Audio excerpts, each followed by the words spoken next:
Friends నమస్తే, welcome back to సుధావాహిని vlogs. నేను మీ సుధా. అందరు ఎలా ఉన్నారు? నేనైతే చాలా బాగున్నాను. మీరందరూ బాగుండాలని మనస్ఫూర్తిగా కోరుకుంటూ అందరికీ ముందుగా వినాయక చవితి శుభాకాంక్షలు. మరి ఈ వినాయక చవితికి మీ ఇంట్లో ఏం ప్రసాదాలు ప్రిపేర్ చేస్తున్నారో నాకు కామెంట్ చేయండి. ఇంకా లేట్ చేయకుండా రేపు మీ ఇంట్లో కూడా ఈ ప్రసాదాన్ని తప్పకుండా ట్రై చేయండి. వినాయకుడికి ఎంతో ఇష్టమైన 2 రకాల మోదకాల రెసిపీని ఈ వీడియోలో చూపిస్తాను. ఫస్ట్ స్టవ్ వెలిగించుకొని గిన్నెలోకి కొన్ని వాటర్ తీసుకొని వాటర్ని బాయిల్ చేసుకోవాలి. వాటర్ ఇలా బాయిల్ అవుతున్నప్పుడు అందులోకి 1/2 కప్పు బాదం పప్పు వేసిన వెంటనే స్టవ్ ఆఫ్ చేయాలి. ఇలా బాయిల్ అవుతున్న వాటర్ లోకి బాదం పప్పును వేస్తే బాదం పప్పు పైన ఉన్న తొక్క అనేది ఈజీగా వచ్చేస్తుంది. ఇలా అన్ని బాదం పప్పుల్ని ఒలుచుకొని పక్కన పెట్టుకోవాలి. ఒక బౌల్ లోకి కొంచెం కుంకుమ పువ్వు తీసుకొని అందులోకి 3 టేబుల్ స్పూన్ గోరువెచ్చని పాలను పోసుకొని పక్కన పెట్టుకోవాలి. ఈ మోదకాలు ప్రిపేర్ చేసుకోవడానికి మనకు మెయిన్ ఇంగ్రీడియంట్ పన్నీరు. ఇక్కడ 100 గ్రామ్స్ పన్నీర్ ని తీసుకొని వీడియోలో చూపిస్తున్న విధంగా చిన్న చిన్న ముక్కలుగా కట్ చేసుకోవాలి.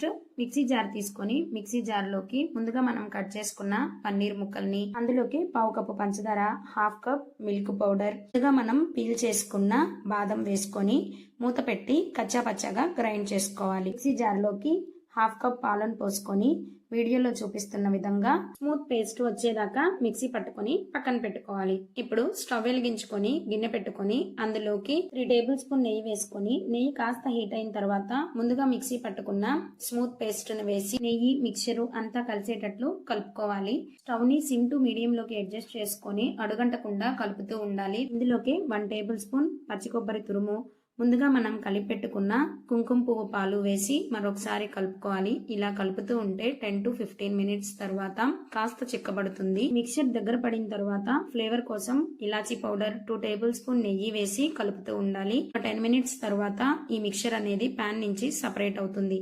ఈ స్టేజ్ లో స్టవ్ ఆఫ్ చేసుకుని మూత పెట్టి పూర్తిగా చల్లారనివ్వాలి.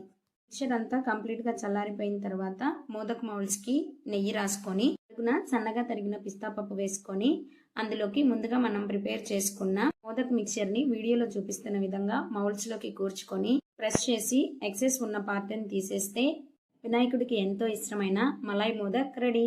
ఇంట్లోనే ఇలా ఈజీగా మలాయ్ మోదక్ ని ప్రిపేర్ చేసుకొని రేపు వినాయక చవితికి వినాయకుడికి ప్రసాదంగా పెట్టండి. మా పిల్లలు చిన్న చిన్న మోదక్స్ ని ఇలా మౌల్డ్ లో పెట్టి వాళ్ళు కూడా ట్రై చేశారు. వాళ్ళకు కూడా చాలా బాగా వచ్చినాయి. తక్కువ టైంలోనే ఈ మోదకాన్ని ప్రిపేర్ చేసుకోవచ్చు. మీరందరూ కూడా తప్పకుండా ట్రై చేసి ఎలా వచ్చిందో టేస్ట్ నాకు కామెంట్ చేయండి. మరి వినాయకుడికి ఎంతో ఇష్టమైన మోదకాల్లో 2వ రకం ఎలా ప్రిపేర్ చేయాలో చూసేద్దామా?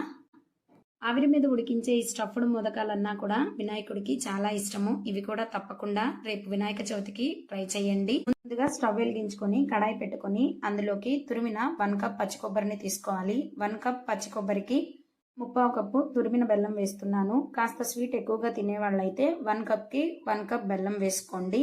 బెల్లం వేసిన తర్వాత కొబ్బరి బెల్లం కలుపుకోవాలి. ఇందులోకి 1/2 టేబుల్ స్పూన్ ఇలాచీ పౌడర్ వేసి అంతా కలిసేటట్లు కలుపుకోవాలి. 10 మినిట్స్ కి ఇలా కలుపుతూ ఉంటే ప్యాన్ నుంచి సపరేట్ అవుతూ ఉంటుంది. ఈ స్టేజ్ లో స్టవ్ ఆఫ్ చేసి పూర్తిగా చల్లారనివ్వాలి.